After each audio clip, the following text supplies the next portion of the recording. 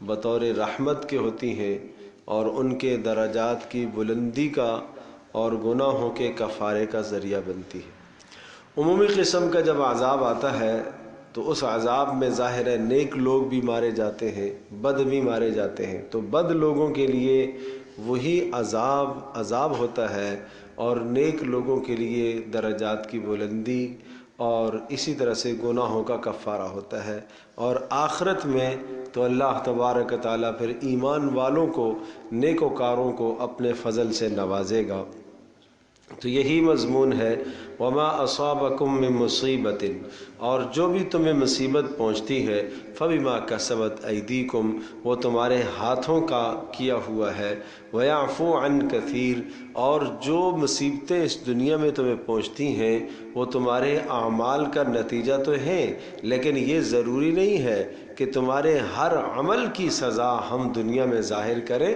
ویعفو عن کثیر، بہت ساری چیزوں کو تو اللہ معاف کرتا رہتا ہے، درگزر کرتا رہتا ہے۔ سب چیزوں پر اگر پکڑنا شروع کر دے، وَلَوْ يُؤَاخِذُ اللَّهُ النَّاسَ بِظُلْمِهِمْ مَا تَرَكَ عَلَيْهَا مِن دَابَّةٍ، اگر انسانوں کو ظلم اور زیادتیوں کی وجہ سے اگر اللہ پکڑنا چاہے تو زمین پر کوئی ایک جانور بھی زندہ نہیں بچے گا۔ یہ تو اللہ کا کرم ہے۔ تو اللہ تبارک تعالیٰ بار بار تنبیہ کے لیے کبھی حالات لاتا ہے، کبھی مالی تنگی ہے، کبھی جسمانی بیماریاں ہیں، کبھی عمومی عذاب آتا ہے، یہ سب کچھ اس لیے ہے تاکہ اللہ کی طرف بندے لوٹ کر آ جائے۔ وما انتم بمعجزین فی الارض، اور سن لو کہ تم اللہ کو اس زمین میں ہرا نہیں سکتے ہو، عاجز نہیں کر سکتے ہو، اللہ کو اس جہان میں تم کمزور نہیں کر سکتے ہو۔ جب مصیبتیں اور پریشانیاں آئیں گی تو اس موقع پر تم اللہ تبارک تعالیٰ کو عاجز نہیں کر سکتے ہو، یعنی ایسا نہیں ہے کہ تم اپنی مرضی سے اس مصیبت کو ٹال سکو جب تک اللہ نہ چاہے۔ وَمَا لَكُم مِّن دُونِ اللَّهِ مِن وَلِيٍّ وَلَا نَصِيرٍ، اور تمہیں سمجھنا چاہیے کہ کوئی نہیں ہے اللہ کے عذاب سے، من دون اللہ، اللہ کے عذاب سے، یا اللہ کے سوا کوئی بھی نہیں ہے تمہارا ولی جو تمہیں نفع دے۔ ولی سے مراد یہاں پر جو تمہیں نفع دے، ولا نصیر، اور جو تم سے عذاب کو دور کرے، ایسا کوئی نہیں ہے اللہ کے سوا۔ ومن آیاتہ، اور اللہ کی قدرت کی نشانیاں نہیں دیکھتے ہو، الجوار، بڑی بڑی کشتیاں تم دیکھتے ہو، کشتیاں سمندروں میں، فی البحر، سمندروں کے اندر چل رہی ہیں، کل اعلام، پہاڑوں کی طرح، بلند و بالا کشتیاں سمندروں میں پہاڑوں کی طرح چل رہی ہوتی ہیں۔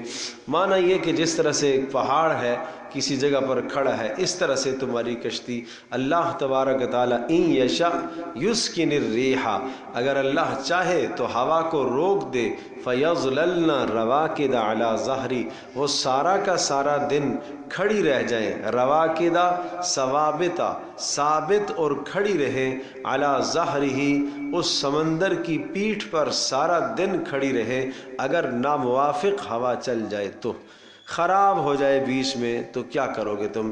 ان فی ذلک لآیات، اس میں ایک نہیں کئی نشانیاں ہیں، لکل صبار شکور، ہر اس شخص کے لیے جو مصیبت میں صبر کرنے والا ہے، صبار بہت زیادہ صبر کرنے والا، شکور اور ہر نعمت کا شکر ادا کرنے والا، کہ اس مشکل سے پانی سے جب نکالا تو تم نے اللہ کا شکر ادا کیا، اور اگر مصیبت آئی ہے تو تم نے صبر کر دیا۔ او یوبقہن بما کسبوا، یا اللہ تبارک تعالیٰ یوبقہن، ڈبو دے، غرق کر دے ان کشتیوں کو، ان جہازوں کو، بما کسبوا، ان کے اعمال کے نتیجے میں، چاہے اللہ تو ڈبو دے۔ ویعفو عن کثیر، یہاں پر بھی اللہ بہت ساری چیزیں اور بہت سارے تمہارے گناہوں سے درگزر کرتا رہتا ہے، تمہیں نہیں پکڑتا۔ وَيَعْلَمَ الَّذِينَ يُجَادِلُونَ فِي آيَاتِنَا مَا لَهُم مِّن مَّحِيصٍ، اور یقیناً اللہ تبارک تعالیٰ ظاہر کرنا چاہتا ہے ان لوگوں کو یجادلون فی آیاتنا، جو بحث مباحثہ کرتے ہیں ہماری نشانیوں میں۔ کیا مطلب بحث مباحثہ کرتے ہیں ہماری نشانیوں میں؟ اللہ کی قدرت کی نشانی اور اس کو اپنی طاقت کا ذریعہ اور اپنی صلاحیت کا ذریعہ گردانتے ہیں کہ یہ تو ہماری محنت ہے، یہ تو ہماری کوشش ہے، حالانکہ خالص یہاں اللہ کی مدد آئی ہے، لیکن اس کو اللہ کی مدد نہیں سمجھتے بلکہ اپنی تدبیر سمجھتے ہیں۔ ما لہم من محیص، جب عذاب آئے گا تو ان کو کوئی بھاگنے کی جگہ نہیں ملے گی۔ محیص بھاگنے کی جگہ۔ فما اوتیتم من شیء فمتاع الحیات الدنیا، اور تمہیں جو کچھ بھی دیا گیا، لفظوں پر غور کیجیے گا، فما اوتیتم، تمہیں جو کچھ دیا گیا، من شیء تھوڑا سا، شیء نکرے کے لیے تنوین کے ساتھ آیا ہے، شیء شے چیز، جو تھوڑی سی چیز تمہیں دی گئی ہے، فمتاع الحیات الدنیا، یہ صرف دنیا کا ساز و سامان ہے۔ یعنی جو تمہیں یہاں مال دیا گیا یہ دنیا کا سامان ہے، حسن دیا گیا دنیا کا سامان ہے، اور اسی طرح سے تمہیں چند روزہ زندگی دی گئی یہ دنیا کا سامان ہے، جو تمہیں جوانی دی گئی یہ دنیا کا سامان ہے۔ وما عند اللہ خیر و ابقا، اور جو اللہ کے پاس ہے وہ زیادہ بہتر بھی ہے اور زیادہ باقی رہنے والا بھی ہے۔ اللہ کے پاس جو ہے وہ کمن کیفن، کیا مطلب؟ مقدار کے اعتبار سے بھی بہتر ہے، کیفیت کے اعتبار سے بھی بہتر ہے، کیفیت کے اعتبار سے بھی بہتر ہے، مقدار کے اعتبار سے بھی بہتر ہے۔ ایک یہ ہے کہ تم نے یہاں جوانی جو تمہاری ہے یہ دنیا کا سامان ہے، لیکن اس جوانی کو جو تم نے صحیح راہ پر کھپایا ہے اس پر ملنے والا اجر اللہ کے یہاں، جو کچھ اس دنیا میں تم نے اس جوانی سے کمایا اس سے کہیں زیادہ بہتر وہ اجر ہے جو اللہ کے پاس ہے، کہیں زیادہ بہتر ہے۔ وابقا، اور باقی رہنے والا، للذین آمنوا، ایمان والوں کے لیے، وعلی ربہم یتوکلون، اور یہ وہ ایمان والے کہ جن کا بھروسہ تو صرف اور صرف اللہ ہی پر ہے۔ یہ بڑی اہم آیات ہے جس میں اہل ایمان کو آخرت میں ملنے والے اجر بتائے گئے ہیں۔ وما عند اللہ خیر و ابقا، کہ آخرت میں جو کچھ ہے وہ بہتر ہے اور باقی رہنے والا ہے، کس کے لیے؟ ایمان والوں کے لیے۔ اور کون سے ایمان والے؟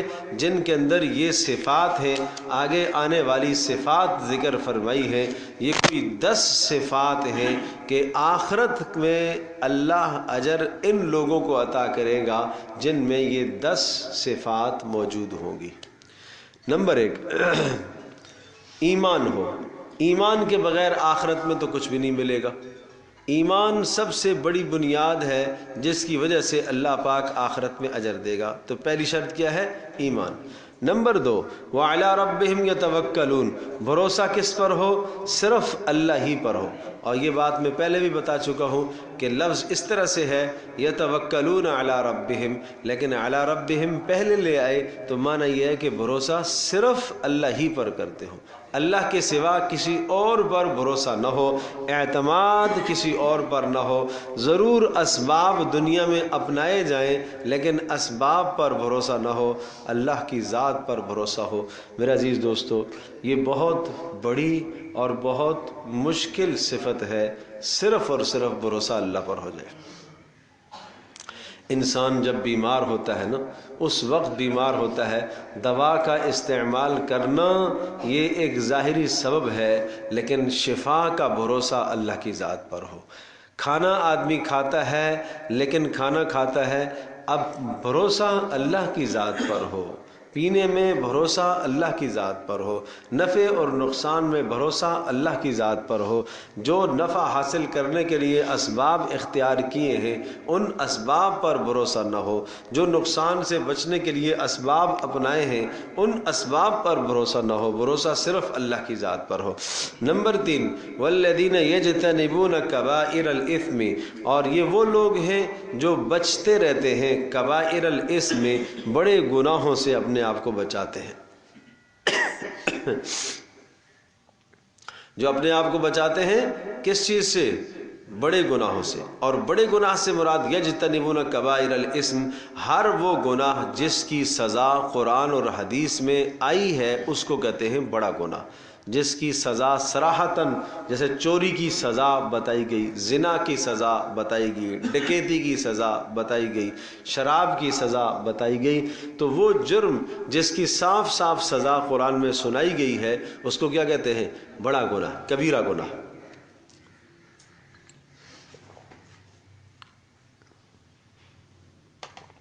والفواحش، اور خاص طور پر وہ بے حیائی کے کاموں سے بچتے ہیں۔ بے حیائی کا تعلق چاہے تو وہ قول سے ہو چاہے تو وہ عمل سے ہو، کسی بھی قسم کی بے حیائی، زبان سے بے حیائی کا بولنا تب بھی بے حیائی ہے، سننا تب بھی بے حیائی ہے، دیکھنا تب بھی بے حیائی ہے، اور عمل کرنا تو بھی بے حیائی ہے۔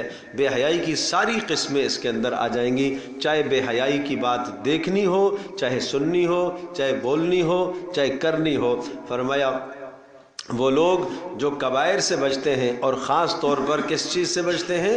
فواحشہ، بے حیائی کی چیزوں سے بچتے ہیں۔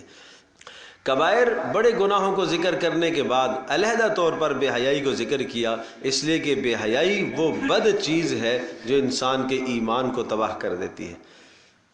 باقی بھی گناہ ہیں، بڑے گناہ ہیں، ان سے بھی ایمان کو نقصان پہنچتا ہے، لیکن جتنا نقصان بے حیائی سے پہنچتا ہے اتنا کسی اور سے نہیں پہنچتا۔ جیسا کہ ایک بد نظری، یہ بے حیائی کہلاتی ہے، ایک بد نظری، غیر محرم کی طرف نگاہ ڈالنا شیطان کے زہر آلود تیروں میں سے ایک تیر کہا ہے۔ جس طرح سے کوئی آدمی کسی کو زہر آلود تیر پھینکتا ہے تو اگر وہ ذرا سے اس کے جسم کے ساتھ مس ہو جاتا ہے تو زہر کا بجھایا ہوا تیر اندر اثر انداز ہوتا ہے اور زہر پورے جسم میں پھیل جاتی ہے۔ اسی طرح سے بد نظری کا اثر بھی انسان کے جسم میں پھیلتا ہے۔ بد نظری ہوئی، دل میں خیالات آئے، گندے گندے جذبات اندر سے اٹھنے لگے، جس کے نتیجے میں آدمی کا ایمان تباہ ہوتا ہے۔ چوتھی صفت وَإِذَا مَا غَضِبُوا هُمْ يَغْفِرُونَ، چوتھی صفت یہ ہے کہ جب انہیں غصہ آتا ہے تو یغفرون، کیا کرتے ہیں؟ درگزر کرتے ہیں، معاف کرتے ہیں۔ درگزر کرنا بڑی عمدہ اور اعلیٰ صفت ہے۔ اور کتنی صفات ہو گئی؟ ایمان، نمبر 2 توکل، نمبر 3 یجتنبون کبائر الاسم، کس سے بچتے ہیں؟ کبائر سے، اور نمبر 4 خاص طور پر بے حیائی سے بچتے ہیں، اور نمبر 5 وَإِذَا مَا غَضِبُوا هُمْ يَغْفِرُونَ، کہ جب ان کو غصہ آتا ہے تو کیا کرتے ہیں؟ درگزر کرتے ہیں۔ اور نمبر 6 وَالَّذِينَ اسْتَجَابُوا لِرَبِّهِمْ، جو اپنے رب کی پکار کو فوری سنتے ہیں، اپنے رب کا کہا مانتے ہیں، جو اللہ کا حکم آیا اسے پورا کرتے ہیں۔ اللہ نے جب بھی ان کو بلایا اللہ کی پکار کو پورا کرتے ہیں۔ پھر خاص طور پر وَأَقَامُوا الصَّلَاةَ، نماز کو قائم کرتے ہیں، اس کے تمام آداب اور سنتوں اور مستحبات کے ساتھ نماز کو قائم کرتے ہیں۔ أَن يُؤَدُّونَهَا بِجَمِيعِ حُقُوقِهَا، تمام حقوق کے ساتھ نماز کو ادا کرتے ہیں۔ اور نمبر 8 فرمایا وَأَمْرُهُمْ شُورَىٰ بَيْنَهُمْ، اور ان کے اہم کام باہمی مشورے سے طے ہوتے ہیں۔ یہ ایک خاص صفت ہے اس امت کی پوری خلافت راشدہ کا نظام مشاورت پر تھا، باہمی مشاورت پر تھا۔ وہ معاملات جہاں قرآن میں نص نہیں ہے، نصوص نہیں وارد ہوئی ہیں، یعنی قرآن میں کوئی آیت اس معاملے سے متعلق نہیں ہے یا حدیث میں کوئی ظاہری حکم نہیں آ رہا، تو وہ بات کیسے طے ہوگی؟ وہ مشورے سے طے ہوگی، ٹھیک ہے۔ لیکن جن چیزوں میں قرآن و حدیث میں نصوص موجود ہیں وہاں مشاورت نہیں ہے۔ نماز کا حکم آ گیا، چلو مشورہ کر لیتے ہیں نماز پڑھنی ہے نہیں پڑھنی ہے، یہ تو پڑھنی ہے، اس میں مشورے کی ضرورت نہیں ہے۔ حرام کام جس سے قرآن روکتا ہے، جی مشورہ کرتے ہیں یہ کرنا چاہیے نہیں کرنا چاہیے، نہیں، اس میں تو جو چیز قرآن نے صاف بیان کر دی ہے اس میں مشورے کی ضرورت نہیں ہے۔ تو مشاورت ان امور کے اندر ہوگی کہ جو غیر منصوص علیہا، جن پر نص نہیں وارد ہوئی، یعنی جس پر قرآن و حدیث میں صراحت نہیں آئی ہے، وہاں ہم کیا کریں گے؟ مشاورت کریں گے۔ چنانچہ صحابہ کرام رضی اللہ عنہم اجمعین کا یہ مزاج تھا کہ ہر عمل ان کا مشورے سے طے ہوا کرتا تھا، اور جب تک امت میں مشاورت ہے خیر ہی خیر ہے۔ اسی لفظ کی وجہ سے اس سورت کا نام سورہ شورا رکھا گیا ہے۔ اور جس دن سورت کا آغاز ہوا تھا وہاں پر بھی بیان میں نے عرض کی تھی بات کہ شورا کہتے ہیں شہد کو صاف کرنے کو، اور شہد کو صاف کرنے کا مطلب کیا ہوا کہ اس کے اندر سے جو غیر مفید چیزیں ہیں ان کو ہٹا دیا جاتا ہے، مفید چیزوں کو ایک طرف کر دیا جاتا ہے، مفید اجزاء کو ایک طرف کیا جاتا ہے۔ بالکل اسی طرح سے اگر 10 آراء ہیں آدمیوں کی تو ان 10 آراء میں سے غیر مفید کو الگ کرنا اور مفید آراء کو الگ کرنا، ان 10 میں سے ایک ہے یا 2 ہے جو مفید رائے ہے اس پر سب کا اتفاق ہو جانا، اور پھر وہ اتفاق ہو جانا تو سب کا اتفاق ہوگا، سب کو اس پر متفق ہونا چاہیے۔ پھر یہ نہیں کہنا چاہیے کہ میری بات تو نہیں سنی گئی، میری رعایت نہیں رکھی گئی۔ صحابہ کرام رضی اللہ عنہم اجمعین کا مزاج مبارک یہ نہیں تھا کہ نہیں میری بات نہیں مانی گئی۔ اس کو نفاق والوں کی پہچان قرار دیا۔ کیا آپ جانتے ہیں حضرت عمر بن خطاب رضی اللہ تعالی عنہ کی رائے کیا تھی؟ حضرت عمر رضی اللہ تعالیٰ عنہ کی رائے اسارہ بدر کے بارے میں، بدر کے قیدیوں کے بارے میں کیا رائے تھی کہ انہیں قتل کیا جائے؟ رسول اللہ صلی اللہ تعالیٰ علیہ وسلم کی رائے اور عام صحابہ کرام کی رائے تھی کہ انہیں فدیہ لے کے آزاد کر دیا جائے۔ مشاورت سے بات طے ہوئی ہے تو آپ علیہ السلام نے فدیہ لے کر آزاد کر دیا، اور پھر اللہ پاک نے آیت نازل فرمائی کہ تمہیں ایسا نہیں کرنا چاہیے تھا۔ گویا کہ اللہ کی تائید ہوئی ہے حضرت عمر رضی اللہ تعالیٰ عنہ کی رائے کے ساتھ۔ کہیں بھی تاریخ میں نہیں آتا کہ حضرت عمر رضی اللہ تعالی عنہ نے یہ ارشاد فرمایا دیکھا تم نے میری بات نہیں سنی نا، اس کے نتیجے میں کیا ہوا۔ آج اگر ہمارے ہاں ہم کیا کرتے ہیں، اگر ہم مشاورت میں ہماری بات نہ سنی جائے تو ہمیں غصہ آتا ہے، ہم ناراض ہونا شروع ہو جاتے، تو یہ بات بالکل غلط ہے۔ گھر کی زندگی کے اندر بھی مشاورت ہونی چاہیے، بچوں سے بھی مشورہ کیا جائے، اس سے صلاحیتوں میں نکھار پیدا ہوتا ہے۔ قوت فیصلہ ایک آدمی کے پاس ہونی چاہیے، لیکن مشاورت ہونا یہ بہت اہم چیز ہے اس امت کے اندر۔ وَأَمْرُهُمْ شُورَى بَيْنَهُمْ، اور ان کے معاملات مشاورت سے طے ہوتے ہیں۔ ایک بڑی اہم بات ایک حدیث میں آتا ہے کہ جب تمہارے عمراء مالدار، تمہارے عمراء حکمران وہ ظالم بن جائیں گے اور تمہارے سخی لوگ بخیل بن جائیں گے اور تمہارے معاملات باہمی عورتوں سے طے ہوتے ہیں، ساری کی ساری مشاورت عورتوں سے طے ہوتی ہے، ہر بات عورت کے ساتھ مشورہ کر کے آپ طے کرتے ہیں، آپ کے اندر کوئی قوت فیصلہ نہیں ہے، تو پھر فرمایا کہ تمہارے لیے زمین کا نچلا حصہ ہی بہتر ہے، مر جانا چاہیے۔ سمجھے بھائی؟ اور جب صورتحال یہ ہو کہ تمہارے ارباب اقتدار منصف مزاج ہوں، عادل اور نیک ہوں، اور اسی طرح سے تمہارے اغنیاء مالدار لوگ وہ سخی ہوں اور تمہارے معاملات باہمی مشاورت سے طے ہوتے ہوں، تو پھر زمین کے اوپر جینے کا آپ کو حق ہے۔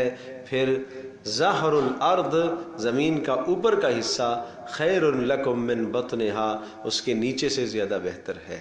مانا تمہارا زمین پر بقا رہنا اس میں خیر ہے، لیکن جب یہ تینوں چیزیں مفقود ہو جائے امت سے، مانا یہ ہوا کہ تمہارے عمراء وہ ظالم بن جائیں اور تمہارے جناب مالدار لوگ بخیل بن جائیں اور تمہارے معاملات عورتوں سے طے ہونے لگ جائیں، تو پھر زمین کے نچلا حصہ تمہارے لیے بہتر ہے، اب تمہیں اس دھرتی پر جینے کا حق نہیں رہا۔ تو اس لیے بھائی گھر میں خیال کیا جائے، ہر معاملہ عورتوں کے سپرد بھی نہیں ہوتا، مشاورت ضرور کی جائے، لیکن قوت فیصلہ مرد کے پاس ہونی چاہیے۔ الرجال قوامون علی النساء، اللہ پاک نے مرد کو اختیار عطا فرمایا ہے گھر کا، اور فیصلے کی طاقت مرد کے پاس ہونی چاہیے، اور اس میں عورتوں کو ناراض بھی نہیں ہونا چاہیے، بالکل ناراض بھی نہیں ہونا چاہیے۔ جو اللہ کا فیصلہ ہے اس پر خوشی کے ساتھ قبول کیا جائے۔ ہر جگہ عورت اپنی بات نہ بنایا کرے، ہر جگہ اپنی بات کو منوانا کوئی اچھی صفت نہیں ہے۔ یہ نہیں سنا حدیث میں کہ بہترین عورت، نیک صالح عورت ہیں جنتی عورت اس کو کہا گیا، نیک صالح عورت اس کو کہا گیا کہ اگر شوہر قسم کھا لے تو شوہر کی قسم کو اس سے بری کرے۔ شوہر قسم کھا لے آج تو نے نہیں جانا، کہے گی ٹھیک ہے جی نہیں جانا، نہیں جانا۔ شوہر قسم کھائے آج تو نے یہ کام کرنا ہے، ٹھیک ہے جی کروں گی۔ یہاں تو ضد پہ آ جاتی ہے، ضد پہ آ جاتی ہے۔ تم کون ہوتے ہو روکنے والے؟ میں جا کے دکھاؤں گی، میں جا کے دکھاؤں گی۔ تو یہ بازار میں اس کا نکلنا، گھر سے قدم باہر رکھنا شوہر کی اجازت کے بغیر جائز نہیں ہے، اس کو سوچنا چاہیے۔ وَمِمَّا رَزَقْنَاهُمْ يُنْفِقُونَ، نویں صفت یہ ہے کہ جو کچھ ہم نے دیا ہے اس میں سے خرچ کرتے ہیں۔ جو کچھ دیا ہے، مال دیا ہے، مال کو خرچ کرتے ہیں، اور علم عطا کیا ہے، علم کو خرچ کرتے ہیں۔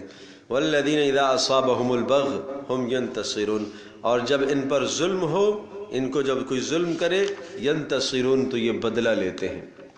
اب یہاں پہلی بات آئی تھی نمبر 5 میں، وَإِذَا غَضِبُوا هُمْ يَغْفِرُونَ، کہ جب ان کو کوئی غصہ دلاتا ہے، غصہ آتا ہے تو کیا کرتے ہیں؟ معاف کرتے ہیں۔ اب آخر میں یہ فرمایا اذا اصابہم البغی، کہ جب ان پر ظلم ہو، ہم ینتصرون تو یہ بدلہ لیتے ہیں۔ تو کیا حکم ہے؟ کیا بدلہ لیا جائے یا درگزر کیا جائے؟ تو دیکھو حالات مختلف ہوتے ہیں، بسا اوقات بدلہ لینا وہ ہی افضل ہوتا ہے اور بسا اوقات درگزر کرنا افضل ہوتا ہے۔ اگر ایک آدمی غلطی کرتا ہے اور اس نے غلطی کرنے کے بعد آپ سے معافی بھی مانگ لی، معذرت بھی پیش کرتا ہے اور وہ اپنی غلطی پر نادم اور شرمندہ ہے، تو اس جگہ پر معاف کرنا افضل ہے۔ ایک آدمی نے غلطی کی اور غلطی کے بعد وہ آپ سے معافی بھی مانگتا ہے اور اپنی کوتاہی پر شرمندہ بھی ہے، نادم بھی ہے، تو اس کو درگزر کر دینا یہ افضل ہے۔ لیکن ایک آدمی غلطی کر رہا ہے اور غلطی کے بعد ڈھٹائی کر رہا ہے، میں نے ٹھیک کیا ہے، میں نے ٹھیک کیا ہے، اپنی غلطی کا اعتراف نہیں کر رہا، اپنی غلطی پر نادم اور شرمندہ بھی نہیں ہے، تو چونکہ اس کو اس ظلم سے روکا جائے، اگر آج بدلہ نہ لیا جائے گا تو کل کسی اور کے ساتھ زیادتی کرے گا۔ اب اس سے بدلہ لینا بھی اللہ کی رضا کے لیے ہے، یہ ہے بدلہ لینا اللہ کی رضا کے لیے۔ بات سمجھ میں آئی بھائی؟ تو عام حالات میں درگزر کرنے کی بھی اجازت ہے، اور بدلہ لینا اس وقت کہ جب ظالم کا ظلم انتہا کو پہنچ جائے تو پھر بدلہ لینا چاہیے اس موقع پر۔ اور پھر اس میں ایک بات یہ بھی ذہن نشین کیجیے گا کہ جب بدلہ لیتے ہیں ہم ینتصرون، بدلے میں بھی عدل کرتے ہیں، انصاف کرتے ہیں، جتنا ستایا گیا اتنا ہی بدلہ لیتے ہیں، اس سے زیادہ نہیں۔ وَجَزَاءُ سَيِّئَةٍ، بدلہ لینے کا قانون سمجھایا، وَجَزَاءُ سَيِّئَةٍ، اور جس کے ساتھ کوئی برائی کی گئی ہے اس برائی کا بدلہ سیئۃن، اتنی ہی برائی ہے، مثلھا، اس کے برابر میں، یعنی اس کے برابر میں ہی بدلہ لیا جائے گا۔ لیکن فمن عفا واصلح فاجرہ علی اللہ، جو دل سے معاف کر دے، واصلح، اور باہمی صلح بھی کر لے، فاجرہ علی اللہ، اس کا اجر اللہ کے پاس ہے۔ انہ لا یحب الظالمین، اگر سامنے والے نے ظلم کیا تو اللہ اس کو بھی پسند نہیں کرے گا، اور اگر آپ نے بدلہ لیتے وقت آپ نے زیادتی اور ظلم کر دیا تو اللہ پاک آپ کو بھی معاف نہیں کرے گا، پسند نہیں کرے گا۔ وَلَمَنِ انْتَصَرَ بَعْدَ ظُلْمِهِ فَأُولَٰئِكَ مَا عَلَيْهِمْ مِنْ سَبِيلٍ، اور فرمایا کہ وَلَمَنِ انْتَصَرَ، اور جس شخص نے انتقام لیا مظلوم ہونے کے بعد، یعنی اس پر ظلم ہوا تھا، اس نے بدلہ لیا ہے، وَلَمَنِ انْتَصَرَ، اور جس شخص نے کیا کیا؟ بدلہ لیا، بعد ظلمہ، بعد مظلومیتہ، مظلوم بننے کے بعد، ظلم سے مراد یہاں پر کیا ہے؟ مظلوم، مظلوم بننے کے بعد جس نے بدلہ لیا، فَأُولَٰئِكَ مَا عَلَيْهِمْ مِنْ سَبِيلٍ، تو ایسے مظلوموں پر کسی قسم کا کوئی الزام اور کوئی گناہ نہیں ہے کہ تو نے بدلہ کیوں لیا، کوئی گناہ کی بات نہیں ہے۔ ہاں گناہ کن پر ہے؟ انما السبیل علی الذین یظلمون الناس، ہاں بے شک الزام اور گناہ ان پر ہے یظلمون الناس، جو لوگوں پر کیا کرتے ہیں؟ ظلم کرتے ہیں۔ اب یہ ظلم سے یہاں پر دو مراد ہیں، یا تو وہ ابتداءً ظلم کرتے ہیں تب بھی، یا انتقام اور بدلہ لیتے وقت ظلم کرتے ہیں تب بھی، دونوں صورتوں کے اندر ظلم برا ہے۔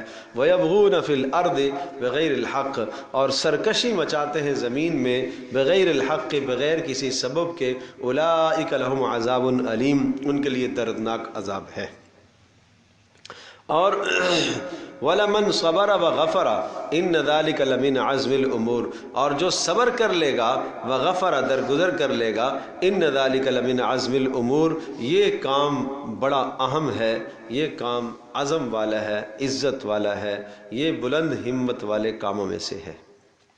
وَمَنْ يُضْلِلِ اللَّهُ فَمَا لَهُ مِنْ وَلِيٍّ،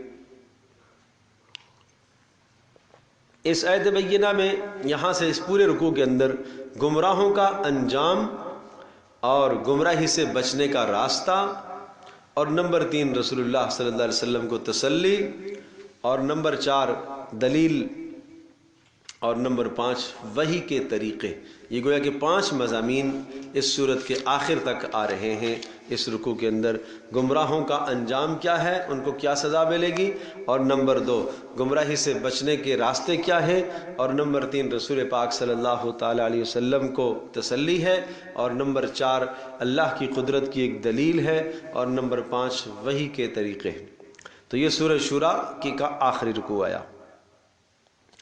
وَمَنْ يُضْلِلِ اللَّهُ فَمَا لَهُ مِنْ وَلِيٍّ مِّن بَعْدِهِ، اور فرمایا سن لو، جس کو اللہ تبارک تعالیٰ بہکا دے، گمراہ کر دے، فَمَا لَهُ مِنْ وَلِيٍّ مِّن بَعْدِهِ، تو کوئی بھی نہیں ہے اللہ کے اس گمراہ کرنے کے بعد جو اس کو سیدھے راستے کی رہنمائی دے۔ فَمَا لَهُ مِنْ وَلِيٍّ يَهْدِيهِ السَّبِيلَ، کوئی ایسا ولی نہیں ہے جو اس کو کیا کرے؟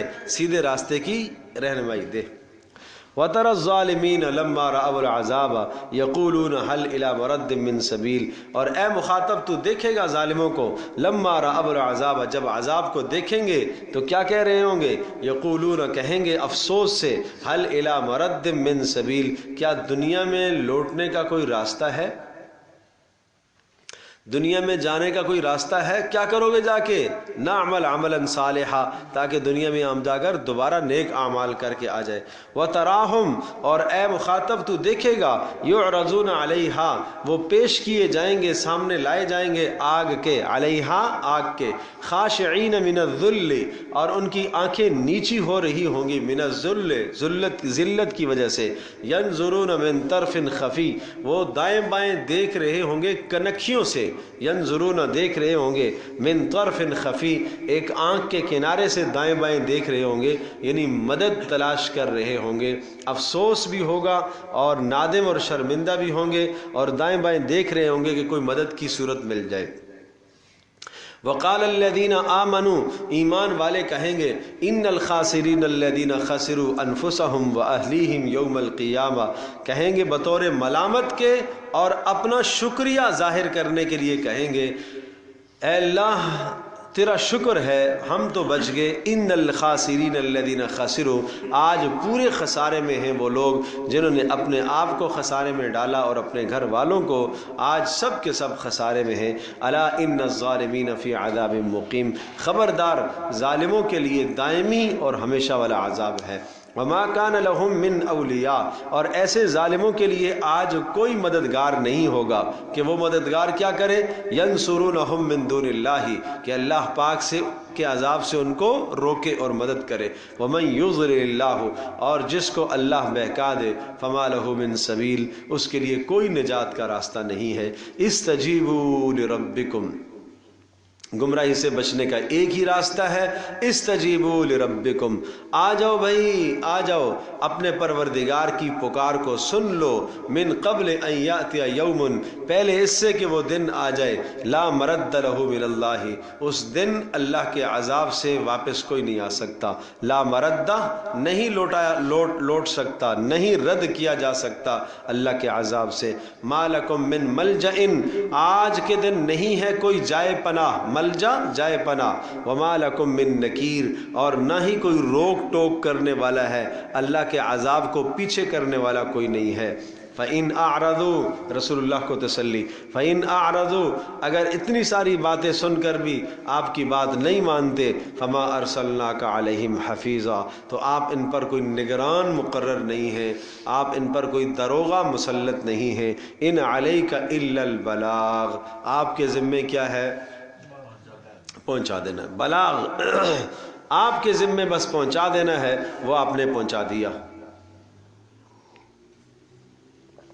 اس سے ایک اصول یہ سمجھ میں آیا کہ انسان اس جہان میں جب دین کی محنت کرتا ہے تو بسا اوقات سامنے کی طرف سے ناروا سلوک آتا ہے، اور اس سلوک کے موقع پر انسان کا دل کڑتا ہے اور آدمی کو فطرتاً پریشانی لاحق ہوتی ہے کہ میں اخلاص کے ساتھ اس کو بتا رہا ہوں اور اللہ جانتا ہے خالص اللہ کی رضا کے لیے اس کو دین کی طرف دعوت دے رہا ہوں، بلا رہا ہوں، نماز کی طرف بلا رہا ہوں، گناہ کے چھوڑنے کی طرف بلا رہا ہوں، لیکن وہ میری بات کو کسی خاطر میں نہیں لاتا، بسا اوقات استہزاء کر کے، طنز کر کے میری بات کو مذاق میں اڑا دیتا ہے۔ ایسے حالت میں انسان جب غمگین ہوتا ہے تو یہ آیات بینات انسان کے لیے تسلی ہے کہ آپ ان پر داروغہ نہیں ہیں، آپ کا کام سمجھانا ہے، آپ سمجھانا ہے، آپ اعتدال سے آپ سمجھائیے۔ جب آپ نے سمجھانے کا طریقہ ٹھیک، حق بات حق نیت سے، حق طریقے سے، حق بات حق طریقے سے، حق نیت سے، حق بات حق طریقے سے، حق نیت سے، جب یہ تین چیزیں آپ نے کر دی، اس کے بعد بھی اگر ہدایت نہیں ملی تو پریشان ہونے کی ضرورت نہیں ہے۔ آپ بولتے رہے، کہتے رہے، کہتے رہے، لیکن مایوسی نہیں ہے اس سلسلے کے اندر، آپ کو اجر ملے گا، آپ کو اجر ملے گا۔ دیکھو دعوت دو مقصد کے لیے ہوتی ہے، ایک حجت پوری کرنی مقصود ہوتی ہے، خود کو بری و ذمہ کرنا مقصود ہوتا ہے کہ میری ذمہ داری تھی اس لیے میں نے بتایا۔ دوسرا مقصد ہوتا ہے کہ سامنے والا راہ راست پر آ جائے، اگر وہ راہ راست پر نہیں آیا تو پہلے والا کام تو پورا ہو گیا نا۔ قالوا معذرۃ الی ربکم، اصحاب السبت وہ جو مچھلی کا شکار کرنے والے تھے تو کچھ نے روکا کہ بھائی نہ شکار کرو، کچھ نے کہا کہ بھائی چھوڑو ان کو کرنے دو، جو کرنے کرنے دو، تم کیوں ان کو روک رہے ہو؟ تو جو روکنے والے تھے انہوں نے کہا ہم اس لیے روک رہے ہیں تاکہ ہم اللہ کے ہاں سبق دوش ہو سکیں کہ اللہ ہم نے ان کو روکا تھا، ہم نے ان کو پیچھے کیا تھا، تو ہمارا کام ہے بات بتانا۔ فما ارسلناک علیہم حفیظا، آپ داروغہ نہیں ہیں، ان علیک الا البلاغ، آپ کے ذمے پہنچا دینا ہے۔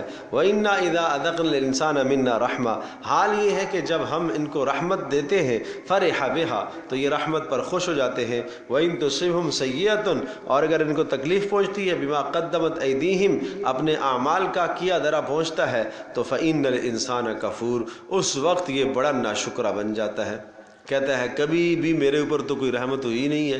جب آدمی کو بیماری آتی ہے، 10 دن 20 دن بیمار رہا تو آدمی کہتا ہے بس مر گیا ہوں، بس میں تو مر گیا ہوں، مجھے لگتا ہے میں نے کبھی کوئی خیر دیکھی نہیں ہے۔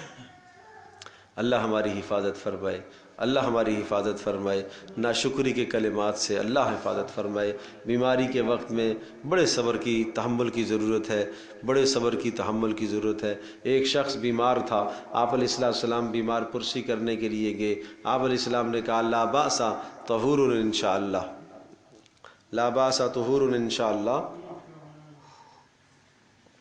کوئی بات نہیں، یہ بیماری آپ کے گناہوں کا کفارہ بن جائے گی۔ اس نے کہا بوڑھا آدمی ہوں، بخار نے پکڑ لیا ہے اور بخار نے اس بوڑھے کو قبر دکھا دی ہے، اس طرح کی باتیں کرنے لگا۔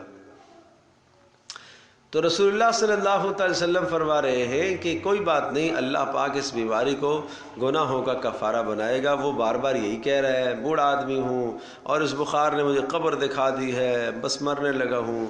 آپ نے پھر فرمایا کہ اچھا نہیں سنتے تو پھر ایسے ہی صحیح، نہیں سنتے تو پھر ایسے ہی صحیح۔ تو پتہ یہ چلا کہ اچھے جملے آدمی کو بولنے چاہیے بیماری کے وقت۔ کیا حال ہے بھائی؟ جی اللہ کا شکر، الحمدللہ اللہ کا شکر ہے۔ حضرت مولانا اصغر حسین صاحب رحمۃ اللہ علیہ بہت بڑے عالم گزرے ہیں، تو ان کے متعلق آتا ہے کہ جب بیمار ہوتے تھے تو کوئی پوچھتا تھا کہ کیا حال ہے، تو کہتے تھے ہاتھ بھی ٹھیک ہے الحمدللہ، پیر بھی ٹھیک ہے، سر بھی ٹھیک ہے، یہ بھی ٹھیک ہے، یہ بھی ٹھیک ہے، بس تھوڑا سا بخار آ گیا۔ پہلے اپنی ٹھیک چیزیں گنواتے تھے نا، اور اس کے بعد کہتے تھے بس تھوڑا سا یہ بخار آ گیا اور یہ بھی 1-2 دن میں ٹھیک ہو جائے گا. ایسے اللہ والے لوگ تھے. تو کیفیت بتلانا منع نہیں ہے، آپ کی جو بیماری کی کیفیت ہے، لیکن اس وقت یہ بھی یاد رکھیے گا کہ فرشتے آپ کی اس جملے پر آمین کہیں گے. جو کچھ آپ بولیں گے نا، فرشتہ کہے گا اسی طرح سے ہو جائے، اسی طرح سے ہو جائے، اسی طرح سے. اسی لیے بیمار کے پاس اچھے جملے بولنے کی جو ہے تاکید کی گئی ہے. آپ اچھے جملے بولیں، اللہ آپ کو شفا عطا فرمائے، آپ اس کی عمر کو بڑھائیں. حدیث میں آتا ہے کہ جب تم کسی بیمار کے پاس جاؤ فنفسوہ، اس کی زندگی کو بڑھاؤ. ٹھیک ہے، اس لیے کہ آپ کا یہ زندگی کو بڑھانا اور آپ کا یہ جملہ کہنا، اس سے اس کی زندگی تو نہیں بڑھ سکتی مگر اس کو تسلی ضرور مل جائے گی، اس کو تسلی ضرور مل جائے گی. حضرت علی رضی اللہ تعالی عنہ رسول اللہ صلی اللہ علیہ وسلم کی عیادت کر کے صبح کو باہر نکلے. صحابہ نے پوچھا کیا حال ہے؟ ہاں الحمدللہ بہتری ہے، کافی بہتری ہے، کافی بہتری ہے. صحابہ کہتے ہیں تھوڑی دیر بعد خبر آئی آپ علیہ السلام کا وصال ہو گیا. تو ہمیں کیا سبق ملتا ہے کہ ہم اچھا گمان رکھیں، بہتری کا گمان رکھیں، بہتری کا گمان رکھیں. اللہ اکبر، لا الہ الا اللہ.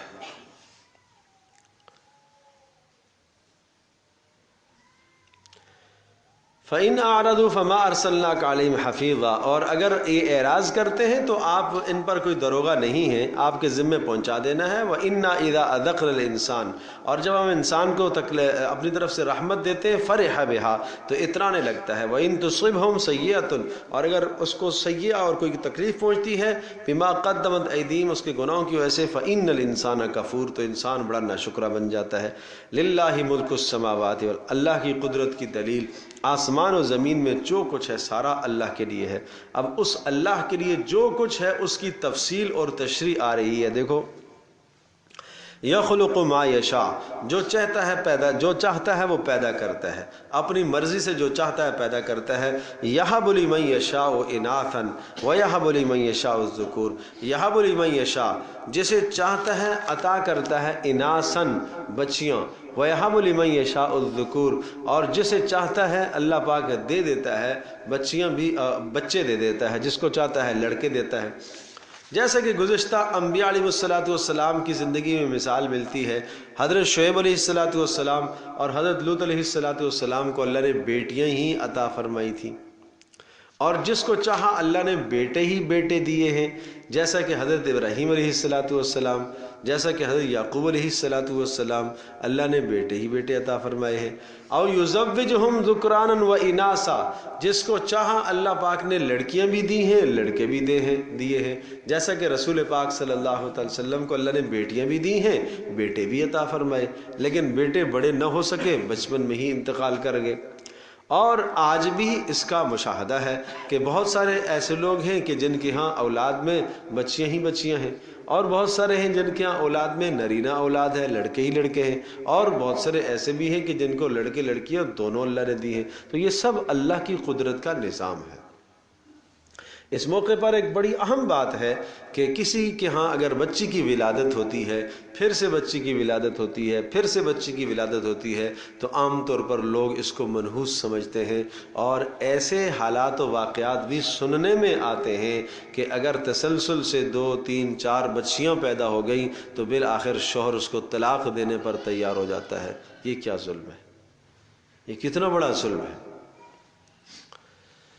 تو اس لیے اللہ کی قدرت ہے، یہ اللہ کا نظام ہے. اللہ جس کو جو چاہے گا عطا کرے گا. تم اللہ پاک کی تخلیق میں، اللہ کے فیصلے میں کیوں بیچ میں انسان اپنا اعتراض ڈالے اور اپنی منشا؟ یہب لمن یشاء، جس کو چاہے گا دے گا، جس کو چاہے گا ذکور دے گا، جس کو چاہے گا اناث دے گا بچیاں دے گا، جس کو چاہے گا بچے دے گا، اور جس کو چاہے گا دونوں عطا کرے گا. وَيَجْعَلُ مَن يَشَاءُ عَقِيمًا، اور جس کو چاہے تو وہ عقیم اور بانجھ کر دے، کچھ نہ دے. یہ سب اس کی قدرت ہے. بات سمجھے بھائی؟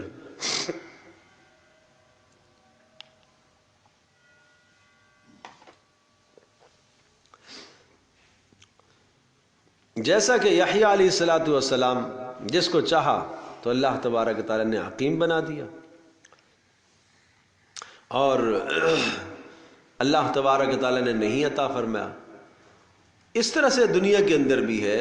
تو آدمی اسباب کے دائرے میں کوشش کرتا رہے، اور ان اسباب کے دائرے میں کوشش کرنے کے باوجود بھی اگر اولاد نہیں ہے تو اس کو آدمی اللہ پر چھوڑ دے. البتہ دعاؤں کا اہتمام کرتا رہے. رب لا تذرنی فردن وانت خیر الوارثین. حضرت زکریا علیہ السلام کی دعا ہے، رب لا تذرنی فردن وانت خیر الوارثین. اس کا اہتمام کرے. رب هب لی من لدنک ذریۃ طیبہ انک سمیع الدعاء. اس دعا کا اہتمام کرے. سورہ اخلاص روزانہ 100 مرتبہ پڑھنے کا اہتمام کرے. تو انشاءاللہ ان دعاؤں کی برکت سے اللہ تبارک تعالیٰ اس کی گود بھرے گا اور اللہ پاک نیک صالح اولاد عطا فرمائے گا. اعمال کی کوشش کرتا رہے، اس کے بعد اللہ کے فیصلے پر چھوڑ دے. اللہ کے یہاں یہی بہتر ہے. انہ علیم قدیر، اس لیے کہ وہ علم والا بھی ہے اور قدرت والا ہے. وما کان لبشر ان یکلمہ اللہ الا وحیا او من وراء حجاب او یرسل رسولا. وحی کا طریقہ سمجھایا. وما کان لبشر، اور کسی انسان کے کو زیب نہیں دیتا، ان یکلمہ اللہ، کہ اللہ اس سے بات کرے، الا وحیا، مگر اللہ پاک وحی کر دے. وحی کا مطلب کیا ہے؟ اللہ پاک دل میں کوئی بات ڈال دے. یہاں وحی سے مراد کیا ہے؟ اللہ دل میں کوئی بات ڈال دے. جیسا کہ رسول اللہ صلی اللہ علیہ وسلم کے پاس بھی وحی آتی تھی، دل میں بھی کبھی کبھی بات ڈال دی جاتی تھی، دل میں بات ڈال دی جاتی تھی. او من ورائے حجاب، یا پردے کے پیچھے سے اللہ کلام کرے جیسا موسیٰ علیہ السلام سے کلام کیا. او یرسل رسولا، یا اللہ پاک اپنا رسول بھیجے. رسول سے مراد جبریل بھیجے. فیوحی باذنہ ما یشاء، اور پھر وہ جبریل جو ہے نا اللہ کے حکم سے جو چاہتا ہے وہ نبی تک پہنچاتا ہے. یہ وحی کا طریقہ ہے، وہ جو عام طور پر ہوا کرتا تھا. سمجھے بھائی؟ تو 3 طریقے گویا کہ سمجھائے. ایک طریقہ تو یہ ہے کہ اللہ پاک نبی کے دل میں از خود کوئی بات ڈال دے، اس کو پہلے الا وحین سے تعبیر فرمایا. اور دوسرا یہ ہے کہ اللہ پاک نبی سے براہ راست کلام کرے جیسے موسیٰ علیہ السلام سے کلام فرمایا. اور تیسرا یہ کہ اللہ پاک جبریل علیہ السلام کو بھیجے اور وہ نبی کے پاس پیغام لے کر آئے. یہ تیسرا والا طریقہ عام طور پر رائج تھا کہ اللہ پاک حضرت جبریل کو بھیجتا تھا. انہ علی حکیم، بے شک وہ بلندیوں والا اور حکمت والا ہے. وَكَذَلِكَ أَوْحَيْنَا إِلَيْكَ رُوحًا مِّنْ أَمْرِنَا، بے شک جس طرح سے ہم نے یہ ضابطہ بیان کیا اوپر وحی کا، اسی طرح سے ہم نے آپ کی طرف ایک قرآن نازل کیا. روحن قرآن من امرنا، اپنے حکم کے مطابق. ما کنت تدری مل کتاب، آپ نہیں جانتے تھے کہ کتاب کیا چیز ہے. ولل ایمان، اور نہ آپ ہی ایمان کے کمال کو پہلے سے جانتے تھے، یعنی ایمان کی کیفیات اور باریکیاں اور اس کی جزیات آپ نہیں جانتے تھے، اور نہ ہی کتاب کا علم آپ رکھتے تھے. ولیکن جعلناہ نورا، لیکن اللہ نے اس قرآن کو نور بنایا ہے. نہدی بہ من نشاء من عبادنا، اس نور کے ذریعے سے ہم جسے چاہتے ہیں ہدایت دیتے ہیں. وانک لتہدی الی صراط مستقیم، آپ کا کام ہے سیدھے راستے کی طرف رہنمائی کرنا، باقی ہدایت دینا ہمارا کام ہے. آپ کا کام کیا ہے؟ سیدھے راستے کی طرف رہنمائی کر دینا، دلالت کر دینا آپ کا کام ہے. نہدی بہ من نشاء، جس کو چاہیں گے ہدایت ہم دیں گے، آپ کا کام رہنمائی کرنا ہے. صراط اللہ الذی، صراط مستقیم کی تشریح. صراط اللہ الذی، وہ راستہ، الذی لہ ما فی السماوات، اس اللہ کا جس کے لیے جو کچھ آسمانوں میں ہے اور جو کچھ زمینوں میں ہے سب کچھ اسی کا ہے. الا الی اللہ تصغیر الامور، خبردار خوب سمجھ لو اللہ ہی کی طرف تمام معاملات لوٹ کر جانے والے ہیں. تمام معاملات اللہ ہی کی طرف لوٹ کر جانے والے ہیں، تمہارے اعمال بھی، اور اسی طرح سے اس دنیا کے اندر تمام معاملات یہ سب کے سب اللہ کی طرف لوٹ کر جانے والے ہیں. اس کے بعد سورۃ الزخرف ہے، اور یہ سورہ مبارکہ سورہ زخرف یہ بھی مکی صورت ہے، اور حوامیم السبع میں سے لفظ حامیم سے شروع ہونے والی یہ بھی ایک سورہ مبارکہ ہے. اور اس سورہ مبارکہ کے اندر 87 آیات ہیں اور 7 رکوع ہیں اس سورہ مبارکہ میں، اور یہ بھی بڑی اہم ہے. شرک کا خوب رد اس میں بھی ہے، اور خاص طور پر حضرت عیسیٰ علیہ السلام سے متعلق جو باطل نظریات اور عقائد اور ملائکہ کے متعلق جو مشرکین کے عقائد پائے جاتے تھے، ان عقائد و نظریات کا رد ہے بہت شدت کے ساتھ۔ جو ملائکہ کو اللہ کی بنات اور اللہ کی بیٹیاں مانتے تھے اور عیسیٰ علیہ السلام کو اللہ کا بیٹا قرار دیتے تھے، ان چیزوں کا بڑی شدت کے ساتھ یہاں پر رد کیا گیا ہے۔ حامیم والکتاب المبین، حامیم اللہ اعلم بمرادہ بذالک، والکتاب المبین، اور یہ کتاب ہے، واضح کتاب ہے، کتاب مبین ہے، اور جس کے بیان میں کسی قسم کا کوئی اشتباہ نہیں ہے۔ انا جعلناہ قرآنا عربیا، جہاں لفظ مبین آتا ہے وہاں یہ بات ذکر ہوتی ہے قرآن کا اعجاز، اور یہ بات بھی ذہن نشین فرمائیے گا، تمام وہ صورتیں جو حروف مقطعات سے شروع ہوتی ہیں ان سب کے شروع میں قرآن کی بات ضرور آتی ہے۔ قرآن کا معجزہ ہونا ضرور بیان کیا جاتا ہے، ہر وہ صورت جو کس سے شروع ہو، حامیم سے، مقطعات سے شروع میں۔ آپ دیکھیں الف لام میم ذالک الکتاب لا ریب فیہ، پھر اس کے بعد آل عمران الف لام میم اللہ لا الہ الا هو الحی القیوم نزل علیک الکتاب، کتاب کی بات آئی۔ پھر اس کے بعد آگے سورہ اعراف الف لام میم صاد کتاب انزل الیک فلا یکن فی صدرک۔ پھر سورہ رعد الف لام را کتاب، وہاں پر بھی کتاب کا ذکر ہے۔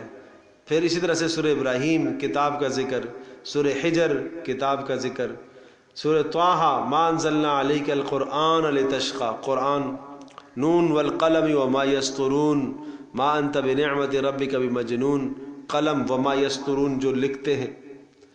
تو ہر وہ صورت جو حروف مقطعات سے شروع ہوتی ہے اس میں قرآن کی بات شروع میں ہی آتی ہے۔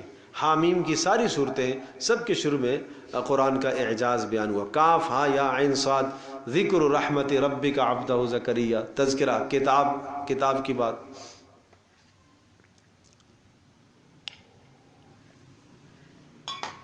انا جعلناہ قرآنا، ہم نے اس کو بنایا قرآن، عربیا لعلکم تعقلون، اور عربی زبان میں لعلکم تعقلون، تاکہ تم آسانی کے ساتھ اس کو سمجھ سکو، چونکہ عربی زبان تمام کی تمام زبانوں پر حاوی ہے اور تمام کی تمام زبانوں سے سب سے زیادہ فصیح زبان ہے، اس لیے اس کا سمجھنا سہل اور آسان ہے باقی زبانوں کے اعتبار سے۔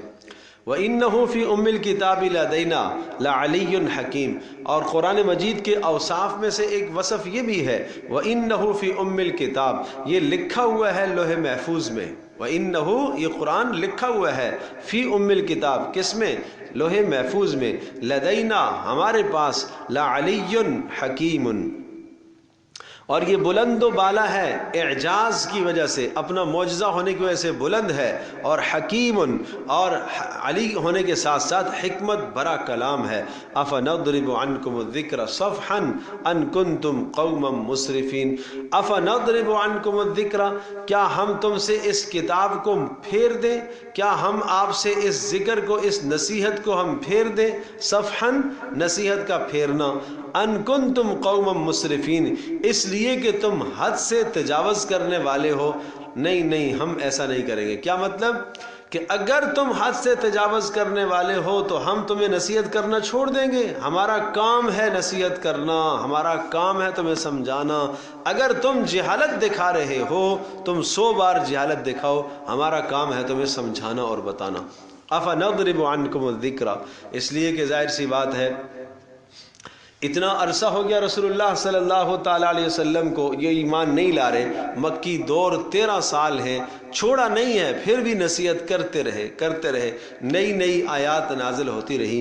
وَكَمْ أَرْسَلْنَا مِن نَبِيٍّ فِي الْأَوَّلِينَ، اور کتنے آپ سے پہلے ہم نے رسول بھیجے ہیں، کتنے نبی ہم نے بھیجے ہیں۔ وَمَا يَأْتِيهِم مِّن نَبِيٍّ، رسول اللہ صلی اللہ علیہ وسلم کو تسلی ہے، اور جب بھی کوئی نبی آیا إِلَّا كَانُوا بِهِ يَسْتَهْزِئُونَ، یہ اس کا مذاق ہی اڑاتے تھے۔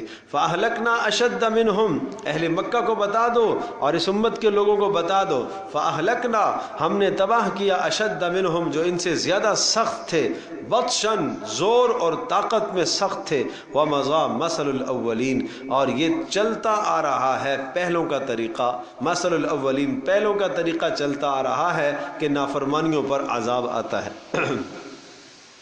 وَلَئِن سَأَلْتَهُمْ مَنْ خَلَقَ السَّمَاوَاتِ وَالْأَرْضَ لَيَقُولُنَّ خَلَقَهُنَّ الْعَزِيزُ الْعَلِيمُ، رد شرک ہے۔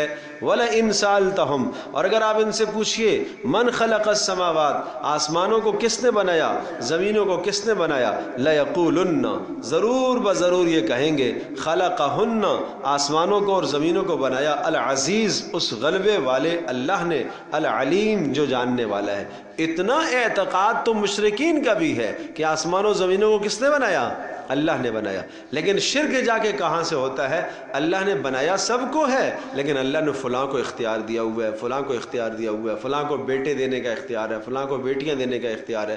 پیچھے آپ پڑھ چکے ہیں، نہیں، اللہ ہی کے پاس اختیار ہے اولاد دینے کا، نہ دینے کے، یہ سارے اختیارات اس کے پاس ہیں۔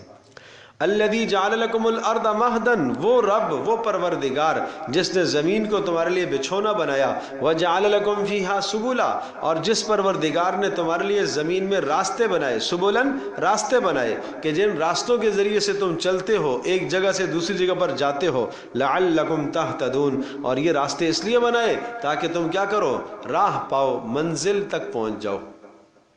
نہیں سمجھے بات؟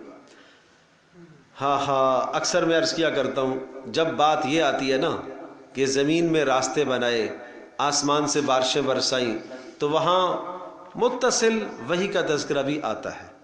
جس طرح سے اللہ پاک نے زمین میں تمہارے لیے راستے بنائے، اور ان راستوں کے بغیر تم رہنمائی نہیں حاصل کر سکتے، ایک شہر سے دوسرے شہر میں، دوسرے سے تیسرے شہر میں انسانی ایجادات ہوئیں، راستے بنتے چلے گئے، اور بری اور بحری راستے بنتے ہیں، آدمی ان سے راہ پاتا ہے۔ تو کہا تم اپنی عقل سے سوچو تو صحیح، یہ دنیا کے اندر راستہ دکھائے بغیر تم نہیں پہنچ سکتے منزل پر، تو آخرت کا راستہ دکھائے بغیر تم کیسے جاؤ گے؟ یہ مضمون سمجھایا ہے۔ دنیا کے راستے سمجھائے بغیر تم نہیں منزل تک پہنچ سکتے، تو آخرت کی منزل بغیر راستے کے، بغیر نبی کے تم کیسے حاصل کر سکو گے؟ سمجھے بھائی؟ اور پھر والذی نزل من السماء، اور یہ نہیں دیکھتے ہو کہ اللہ نے آسمان سے بارش کو برسایا، اور بقدرن کا معنی بقدر حاجتکم، جتنی تمہاری ضرورت تھی اتنی بارش کو اللہ پاک نے برسایا، اور کبھی کبھی اللہ پاک ضرورت سے زیادہ برسا کر دکھاتا ہے، کر لو جو مرضی ہے، پورا ملک کا ملک سیلاب کی لپیٹ میں آ جاتا ہے، ہاں انتظام کر لو۔ کبھی کبھی اللہ ایسے بھی کرتا ہے۔ فَأَنشَرْنَا بِهِ بَلْدَةً مَيْتًا، اور ہم نے زندہ کیا اس پانی کے ذریعے سے، بَلْدَةً مَيْتًا، بنجر زمین کو زندہ کیا۔ یہ روزانہ کے مشاہدے تمہارے ہیں کہ نہیں ہیں؟ جب یہ مشاہدے ہیں تو پھر یہ بھی تمہیں سمجھنا چاہیے، كَذَلِكَ تُخْرَجُونَ، اسی طرح سے تمہیں بھی قبروں سے نکالا جائے گا۔ بات سمجھے بھائی؟ جس طرح سے بنجر زمین کو ہم نے زندہ کیا اور وہاں سے سبزوں کو اگایا، اسی طرح سے تمہیں بھی قیامت کے دن زندہ کیا جائے گا۔ یہ دلیل ہے بعث بعد الموت پر۔ اور ایک اور دلیل یہاں پر یہ سمجھنے کی ہے، جس طرح سے ہم نے آسمان سے پانی برسایا اور زمین کے دو حصے ہیں، ایک حصے پر زمین کا پانی، بارش کا پانی پڑا تو سبزہ اگا، اور ایک بنجر کا بنجر ہی رہا۔ اسی طرح سے آسمان سے ہم نے وحی اتاری، اور بعض دلوں پر وہ وحی لگی اور پڑی تو وحی سے وہ دل منور ہو گئے اور وہ فائدہ مند ہو گئے، خود بھی فائدہ اٹھایا، دوسروں کے لیے بھی مفید ہو گئے۔ اور بعض بنجر دل ایسے ہیں جنہوں نے اس وحی سے نہ از خود فائدہ اٹھایا نہ دوسروں کے لیے فائدہ مند بنے۔ والذی خلق الازواج، اللہ ہی تو وہ ذات ہے جس نے پیدا کیا ہے جوڑا جوڑا، وکلھا، ہر شے کو، وجعل لکم من الفلک والانعام، اور اس نے بنایا ہے کشتیوں کو اور تمہارے سفر کے لیے، والانعام، چوپایوں کو، ما ترکبون، جن پر تم سفر کرتے ہو، لتستووا علی ظہورہ، تاکہ تم لتستووا علی ظہورہ، تاکہ تم سیدھے ہو کر بیٹھو ان کی پیٹھوں پر، ثم تذکروا نعمت ربکم، اور پھر تم یاد کرو اپنے پروردگار کی نعمت کو، اذا استویتم علیہ، جب تم اس پر سیدھے ہو جاؤ، وتقولوا، اور تم کہو سبحان الذی سخر لنا ھذا وما كنا له مقرنین، اور تم یہ دعا پڑھو سبحان الذی، پاک ہے وہ اللہ، اس اللہ کی پاکی بیان کرتے ہیں، سخر لنا ھذا، جس نے ہمارے لیے اس کو کام میں لگا دیا، یعنی اس سواری کو ہمارے تابع کر دیا، وما كنا له مقرنین، ہم تو اس کو تابع کرنے والے نہ تھے، وَإِنَّا إِلَىٰ رَبِّنَا لَمُنْقَلِبُونَ، اور ہم سب کو اپنے رب کے پاس لوٹ کر جانا ہے۔ یہ جو دعا ہے، یہ دعا ہے سواری کی دعا۔ تو یہ دعا ہے کس چیز کی؟ سواری کی، سفر کی نہیں۔ یہ دعا کس کی ہے؟ سواری کی دعا ہے۔ ہاں، سواری کی دعا ہے، اور باقی سفر کی دعائیں الگ ہیں۔ میں وہ دیتا ہوں پرچہ، بڑی پیاری دعائیں ہیں، بڑی پیاری دعائیں، وہ الگ دعائیں ہیں، ایک پورا مجموعہ ہے دعاؤں کا۔ لیکن یہ جو سواری کی دعا ہے، کسی بھی سواری پر جب آپ سوار ہوں، چھوٹی بڑی سواری پر، ذاتی سواری پر، موٹر سائیکل پر، سائیکل پر، گدے پر، گھوڑے پر، خچر پر، جو بھی شے ہے، تو اس موقع پر سب سے پہلے تو اللہ تبارک تعالیٰ کی پاکی کا اقرار کرنا ہے۔ سبحان الذی سخر لنا ھذا، پاک ہے وہ اللہ کہ تو نے اس کو میرے کام میں لگایا۔ تو پاک ہے، کیا مطلب ہوا؟ کہ میں محتاج ہوں، میں سواری کا محتاج ہوں، تو محتاج نہیں، تو اس محتاجی سے کیا ہے؟ پاک ہے۔ میں اس سواری کا محتاج ہوں، میں اپنی منزل تک پہنچنے میں اس سواری کا محتاج ہوں۔ وما كنا له مقرنین، اے اللہ میں تو اس کو تابع نہیں کر سکتا تھا۔ سمجھے بھائی؟ اے اللہ یہ تیرا کام ہے، اگر میں نے خریدی ہے جناب، سواری خریدی ہے، تو یا اللہ یہ تیرا ہی احسان ہے، میں اس کو نہیں خرید سکتا تھا۔ اور اگر وہ سواری ذی روح ہے، جاندار ہے، گھوڑا گدھا خچر اونٹ ہے، تو یا اللہ اس کو قابو میں کرنا تو تیرا کام ہے۔ اے اللہ اس کے دل میں تو نے میرا روب ڈالا ہے، تو میں اس کو نکیل دے کے کھینچ رہا ہوں۔ اور صحیح سواری ہے، ذی روح نہیں ہے، گاڑی ہے، اچانک چلتے چلتے بند ہو جائے، کوئی ظاہری سبب نظر نہیں آ رہا، کچھ بھی سبب نہیں نظر آ رہا، تو یہ بھی کیا ہے کہ اللہ کا نظام ہے نا۔ تو اس لیے فرمایا وما كنا له مقرنین۔ اور تیسرا اس میں تصور دیا وَإِنَّا إِلَىٰ رَبِّنَا لَمُنْقَلِبُونَ، کہ ہم سب کے سب اپنے رب کی طرف لوٹ کر جائیں گے۔ تو یہ سواری پر جب آپ بیٹھیں تو ابھی آپ نکلے ہیں کام سے، اور آپ یہ تصور بتلائیں کہ اے اللہ آج میں ابھی کام سے نکلا ہوں اور شام کو مجھے واپس آنا ہے، آپ اپنے گھر میں واپس آنا ہے، اسی طرح سے اے اللہ مجھے لوٹ کر جانا ہے آپ کے پاس بھی۔ نہیں سمجھے؟ تو یہ روزانہ یہ دعا گویا کہ آپ کو سمجھا رہی ہے کیا چیز؟ کہ آپ کو اپنے رب کے پاس پہنچنا ہے۔ وَجَعَلُوا لَهُ مِنْ عِبَادِهِ جُزْءًا، اب بات وہ آئی، میں نے آپ سے عرض کیا تھا کہ بنات، بچیوں کو، لڑکیوں کو، عورتوں کو، یعنی یہ کیا کہتے تھے مشرکین عرب، یہ سمجھتے تھے کہ ملائکہ یہ اللہ کی بنات ہے، یہ اللہ کی بیٹیاں ہیں، تو وہ رد ہے۔ اتخذ وجعلوا له من عباده جزءا، اور انہوں نے بنایا ہے اللہ کے لیے، اللہ کے بندوں میں سے جز بنا دیا، اللہ کی مخلوق میں سے اللہ کے لیے جز بنا دیا۔ کیا معنی؟ اللہ کے لیے اولاد ثابت کر دی۔ ان الانسان لکفور مبین، بڑا صاف ناشکر ہے۔ اتخذ مما یخلق، کیا اتخذ مما یخلق بنات واسفاکم بالبنین، عجیب بات ہے، کیا ایسا ہو سکتا ہے اتخذا کہ اللہ نے بنا لیا؟ تم لوگ کہتے ہو تمہارے زعم کے مطابق کیا اللہ نے بنا لیا مما یخلق، جو کچھ اس نے پیدا کیا ہے اس میں سے بنات کو، لڑکیوں کو اپنے لیے اس نے اولاد چنا، وَأَصْفَاكُمْ بِالْبَنِينَ، اور تمہارے لیے کیا چن لیا؟ بیٹے۔ کیا ایسا ہو سکتا ہے؟ بیٹیاں تمہارے نزدیک کمزور مخلوق ہیں، بیٹیاں تمہارے نزدیک حقیر مخلوق ہیں، حقیر اللہ کے ہاں تو حقیر نہیں ہے، لیکن تم اپنے اس ماحول اور معاشرے میں بیٹی کی پیدائش پر تو نالاں ہوتے ہو، بیٹے کی پیدائش پر تو تم خوش ہوتے ہو. تو کیا ایسا ہو سکتا ہے کہ اللہ نے بیٹیوں کو اپنے لیے منتخب کیا اور بیٹوں کے لیے تمہارے لیے منتخب کیا، بیٹے تمہیں عطا کیے اور خود اللہ نے ملائکہ کو بیٹیاں بنا دیا؟ یہ کیسا تمہارا عقیدہ ہے؟ سورۃ النجم میں یوں آیا ہے، أَلَكُمُ الذَّكَرُ وَلَهُ الْأُنْثَىٰ تِلْكَ إِذًا قِسْمَةٌ ضِیزَىٰ. کیسی بات کرتے ہو؟ أَلَكُمُ الذَّكَرُ، تم اپنے لیے لڑکوں کو پسند کرو اور اللہ کے لیے بیٹیاں پسند کرتے ہو. تِلْكَ إِذًا قِسْمَةٌ ضِیزَىٰ، یہ کیا بے ڈھنگی تقسیم ہے؟ یہاں پر بھی یہی مضمون سنایا کہ بیٹیاں تم پسند کرتے ہو اللہ کے لیے اور اپنے لیے کیا پسند کرتے ہو؟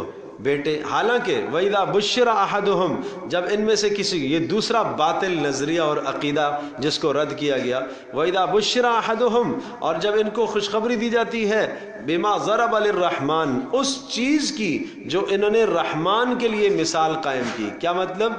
بیٹی. جب ان کو خوشخبری دی جاتی ہے لڑکی کی کہ تمہارے گھر میں لڑکی پیدا ہوئی ہے، حالانکہ یہ لڑکی کی پیدائش یہ اللہ کے لیے سمجھتے ہیں، ظل وجہہ مسودن وہو کظیم، سارا دن اس کا چہرہ سیاہ ہو جاتا ہے، وہو کظیم، اور اندر سے غضبناک ہو رہا ہوتا ہے اور غم سے بھرا ہوا ہوتا ہے. اور کیا سوچتا ہے؟ تفصیل سے آیا ہے سورہ نحل کے اندر، وَإِذَا بُشِّرَ أَحَدُهُمْ بِالْأُنْثَىٰ ظَلَّ وَجْهُهُ مُسْوَدًّا وَهُوَ كَظِيمٌ يَتَوَارَىٰ مِنَ الْقَوْمِ مِنْ سُوءِ مَا بُشِّرَ بِهِ، چھپتا پھرتا ہے بیٹی کی پیدائش پر کہ مجھے بیٹی کی خوشخبری کیوں ملی ہے. أَيُمْسِكُهُ عَلَىٰ هُونٍ أَمْ يَدُسُّهُ فِي التُّرَابِ، کیا ذلت کے ساتھ اسے برداشت کروں یا اس کو میں زمین کے اندر درگور کر دوں، دفن کر دوں. أَلَا سَاءَ مَا يَحْكُمُونَ، بڑے برے سوچتے ہو تم، بہت برے فیصلے سوچتے ہو کہ بیٹیوں کے بارے میں تمہارا یہ نظریہ ہے. أَوَمَن يُنَشَّأُ فِي الْحِلْيَةِ وَهُوَ فِي الْخِصَامِ غَيْرُ مُبِينٍ. یہاں عورتوں کی دو عادتوں کو ذکر فرمایا اور یہ عام طور پر مزاج میں پائی جاتی ہیں. نمبر 1، کیا اللہ کے لیے تم نے وہ ٹھہرائی، یعنی اللہ کے لیے تم نے بنات اور لڑکیاں ٹھہرائی ہیں اور تم نے یہ کہا کہ ملائکہ کو اللہ نے کیا بنا لیا؟ بیٹیاں بنا لیا.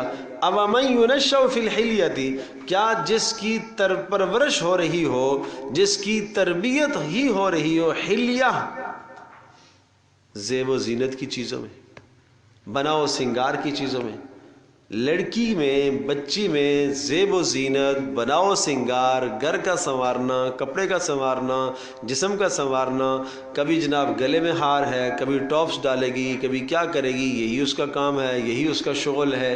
کیا وہ مخلوق کہ جس کا سارا دن کا یہی مشغلہ ہو، اس کو تم نے اللہ کے لیے ٹھہرا لیا؟ نمبر 2، وَهُوَ فِي الْخِصَامِ غَيْرُ مُبِينٍ، اور جب وہ بات کرے تو بات کی طاقت ایسی نہیں ہے جس طرح سے مردانہ طاقت ہے کہ مرد جس طرح سے اپنی بات سمجھا سکتا ہے اس طرح سے یہ عورت اپنی بات نہیں سمجھا سکتی. ایک تو ضعف یہاں ہے، دوسرا جس کے مزاج کے اندر تزئین، آسائش اور آرائش، اور یعنی وہ ملک کا نظم و نسق نہیں چلا سکتی ہے، ملک کا نظم و نسق نہیں چلا سکتی، اس لیے کہ ملک کا نظم و نسق چلانے کے لیے یہ دو چیزیں ضروری ہیں کہ لہو لعب اور کھیل سے وہ دور ہو، اور دوسرا یہ ہے کہ اس کے اندر بولنے کی طاقت تو ہو، اور عورت کے اندر یہ دونوں چیزیں نہیں ہیں. ہاں ایسا ہو سکتا ہے کہ کوئی عورت مرد سے اچھا بولتی ہو سکتا ہے، لیکن عمومی طور پر قرآن جیسا کہتا ہے الرجال قوامون علی النساء، عام طور پر ایسا ہے کہ مردوں کو اللہ پاک نے عورتوں سے گویائی زیادہ عطا فرمائی ہے. یہ آپ دنیا میں بے شمار کام دیکھیں نا، آپ پکانے کا کام ہی دیکھ لیں، پکانا عورت پکاتی ہے گھر میں. ذرا 10 آدمی آج مہمان آ رہے ہیں تو پھر کہاں سے آتا ہے؟ پھر تو باہر سے پکتا ہے. اچھے سے اچھا کھانا بنائے گی، اچھے سے اچھا پکاتی ہے، لیکن جب مجمع زیادہ ہو جاتا ہے اس کا کام نہیں ہے پکانا. بات سمجھے نہیں سمجھے؟ تو فطرتاً عورت کی صنف میں کمزوری ہے، اور وہ کمزوری خالق کائنات میں، خالق فطرت نے رکھی ہی اس لیے ہے، اس لیے کہ اس کو جو کام دیا ہے وہ بڑا اہم کام ہے، وہ تربیت ہے اولاد کی. اس اولاد کی تربیت کے لیے اللہ نے جو اس کو ذہن دیا، دن میں 10 مرتبہ 20 مرتبہ 50 مرتبہ بچہ تنگ کرتا ہے، پھر اسے گلے لگاتی ہے، یہ باپ نہیں کر سکتا، یہ باپ اتنے نخرے بچے کے نہیں برداشت کر سکتا، یہ اسی کا کام ہے، اس لیے کہ اللہ نے اس کو اسی مقصد کے لیے بنایا ہے، اسی مقصد کے لیے اللہ پاک نے اس کو پیدا کیا ہے۔ وہ غلاظت بھی صاف کرتی ہے، وہ گندگی بھی صاف کرتی ہے بچے کی، اس کے باوجود بھی پھر گلے لگا لیتی ہے، اگلے وقت میں وہ کھانا بھی پکاتی ہے، کھانا بھی کھاتی ہے، اور نہ مرد کے لیے تو اسے تو وہ ماضی کا معاملہ یاد آ جائے کہ صبح گندگی صاف کی تھی تو گن آ جائے، اس کو تو کھانا نہ کھایا جائے۔ سمجھے نہیں سمجھے؟ تو یہ اللہ پاک کا نظام ہے، اللہ نے جس کو جس مقصد کے لیے پیدا کیا ہے اس کو اللہ نے اسی طرح کی صلاحیتیں عطا فرمائی۔ وَجَعَلُ الْمَلَائِكَةَ، اور پھر سنیے گا، وَجَعَلُ الْمَلَائِكَةَ، اور بنا لیا انہوں نے ملائکہ کو، وَجَعَلُ الْمَلَائِكَةَ، اور ٹھہرا دیا انہوں نے ملائکہ کو، اناسن، ملائکہ کو انہوں نے اناس، عورتیں ٹھہرا دیا، عورتیں بنا دیا، الذین عباد الرحمن، وہ ملائکہ جو اللہ کے بندے ہیں ان کو انہوں نے اللہ کی بیویاں یا اللہ کی بیٹیاں ٹھہرا دیا۔ اشہدوا خلقہم، کیا ملائکہ کی پیدائش کے وقت یہ حاضر تھے اور یہ مناظر دیکھ رہے تھے؟ ستکتب شہادتہم ویسألون، فرمایا ان کی سب گواہیاں لکھی جائیں گی اور ان سے قیامت کے دن پوچھا جائے گا۔ وقالوا لو شاء الرحمن ما عبدناہم ما لہم بذلک من علم ان ہم الا یخرصون۔ تیسرا ان کے باطل نظریہ، اگر اللہ تبارک تعالیٰ نہ چاہتا تو ہم نہ ملائکہ کی عبادت کرتے، ہم ملائکہ کی پوجا پاٹ جو کرتے ہیں منات کی اور عزا کی اور یہ جو بتوں کی لات کی جو ہم پوجا پاٹ کرتے ہیں، اس کا مطلب یہ کہ اللہ راضی ہے۔ آج کل کبھی انسان گناہ پر یہ سمجھتا ہے کہ اس میرے عمل سے اللہ راضی ہے، اگر اللہ راضی نہ ہوتا تو پکڑ آتی، تو پکڑ کا نہ آنا اللہ کی رضامندی کی دلیل نہیں ہے بھائی، نہیں سمجھے بات؟ پکڑ کا نہ آنا، آنکھوں سے گناہ کیا نہیں سلب ہوئی آنکھیں، ہاتھ سے گناہ کیا ہاتھ شل نہیں ہوا، کان سے گناہ کیا سماعت سے محروم نہیں ہوا، زبان سے گناہ کیا گویائی سے محروم نہیں ہوا، تو آدمی جری ہو جاتا ہے کہ شاید اللہ پاک میرے اس عمل پر راضی ہے۔ وہ نظریہ رد فرمایا۔ وقالوا لو شاء الرحمن، اور کہتے ہیں اگر رحمان چاہتا ما عبدناہم، ہم ان کی عبادت نہ کرتے، یہ اللہ کی مشیت ہے تو جب ہی ہم عبادت کر رہے ہیں۔ کہا ما لہم بذلک من علم، ان کے پاس کوئی دلیل نہیں ہے، انہم الا یخرصون، جھوٹ بولتے ہیں۔ ام آتیناہم کتابا من قبلہ، کیا اس قرآن سے پہلے کوئی کتاب آئی ہے جس میں دلیل موجود ہو کہ ملائکہ اللہ کی بیٹیاں ہیں؟ فہم بہ مستمسکون، اور اس کتاب کے ساتھ چمٹے ہوئے ہیں۔ بل قالوا انا وجدنا آباءنا علی امت، بس سوائے اس کے کہ کوئی دلیل نہیں ہے، کہتے ہیں انا وجدنا آباءنا، ہم نے پایا ہے اپنے آباء و اجداد کو، علی امت، ایک طریقے پر، وَإِنَّا عَلَىٰ آثَارِهِم مُهْتَدُونَ، اور ہم اپنے آباء و اجداد کے طریقے پر ہی چلتے رہیں گے، سوائے اس کے کوئی دلیل نہیں ہے۔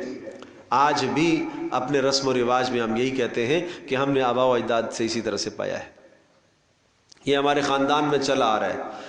وَكَذَلِكَ مَا أَرْسَلْنَا مِن قَبْلِكَ فِي قَرْيَةٍ مِّن نَذِيرٍ إِلَّا قَالَ مُتْرَفُوهَا، اور سن لو یہ کوئی آج کی بات نہیں ہے، كَذَلِكَ اسی طرح سے، ما ارسلنا ہم نے نہیں بھیجا، من قبل کا آپ سے پہلے، فی قریۃ کسی بھی بستی میں، من نذیر کوئی بھی نبی ڈرانے والا، الا مگر، قال مترفوها اس بستی کے جو آسودہ حال اچھے حال والے لوگ تھے انہوں نے یہی کہا ہے کہ نبی کی بات نہیں مانی اور اپنے رسم و رواج پر جمے رہے، اور کیا کہنے لگے، انا وجدنا آباءنا علی امت، ہم نے اپنے آباء و اجداد کو ایک طریقے پر پایا، وَإِنَّا عَلَىٰ آثَارِ مُقْتَدُونَ، ہم اپنے آباء و اجداد کے نقش قدم پر ہی چلیں گے۔ یہ کوئی آج کی بات نہیں ہے، ہر رسول کو یہ بات سننے کو ملی ہے کہ ہم اپنے رسم و رواج کو نہیں چھوڑیں گے، ہم آباء و اجداد کے طریقے پر ملیں گے، چلیں گے۔ قال اولو جئتکم بأہدی مما وجدتم علیہ آباءکم، رسول یہ جواب دیتے رہے، رسول یہ کہتا رہا کہ اگر میں تمہارے پاس زیادہ ہدایت والی چیزیں لے کے آؤں ان تمام مضامین سے جن پر تمہارے آباء و اجداد چل رہے تھے، جس طریقے پر تمہارے آباء و اجداد چل رہے تھے اس طریقے سے زیادہ بہتر طریقہ میں لا کے دوں، تب بھی تم کیا کرو گے، آباء و اجداد کے طریقے پر چلو گے۔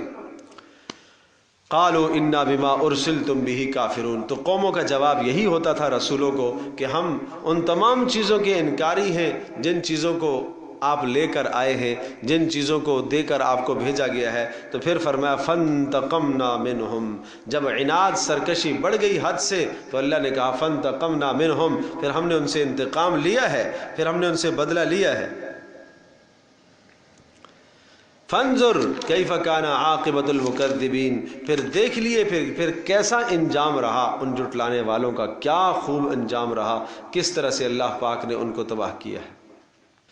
الحمد للہ رب العالمین والصلاة والسلام علی سید الانبیاء والمرسلین وعلی آلہ وصحبہ امتی اجمعین۔ اللہم انا نسألک الہدی والتقی والعفاف والغنی، اللہم استر عوراتنا وآمن رواتنا، اللہم حبب لنا الایمان وزینہ فی قلوبنا، اللہم کرہ لنا الکفر والفسوق والعصیان، اللہم اجعلنا من الراشدین۔